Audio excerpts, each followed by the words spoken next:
Hello বন্ধুরা, জানো তো আমি কখনোই গিয়ে নিজের জন্য একা কোনো দামি খাবার কিনে খাই না, কোনো দিনও না। এটা আমার ছোট থেকেই অভ্যেস।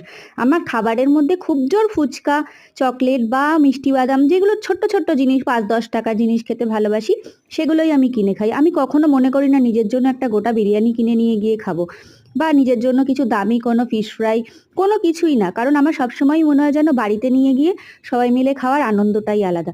তো বরাবর আমি তাই করি। আজকেও যখন আমি দোকানে গেছিলাম, আসার সময় দেখলাম বিরিয়ানি দোকানের পাশ দিয়ে গেলে যেমনটা হয়, বিরিয়ানির গন্ধ, মনে হলো একটা বিরিয়ানি নিয়ে যাই, বাড়িতে গিয়ে খাওয়া যাবে। তারপর আর কোনোভাবে কেনা হয়নি বাজার দোকানের চোটে। কিন্তু কি হয়েছে বলতো, রাত্রে দেখি বর হঠাৎ করে বিরিয়ানি নিয়ে চলে এসছে। আর দেখে তো আনন্দে আত্মহারা, মানে শখটা মিটে গেল না, হয়তো না বলতেই বুঝে যায় সব কিছু এখন। বিশেষ করে কেউ যখন হাতে করে কিছু নিয়ে আসে, ওটাই বেশি আনন্দের লাগে। ছোটবেলায় বাবা মার কাছেও কখনো জোর জবরদস্তি কোনো দাবি করিনি। তো আজকে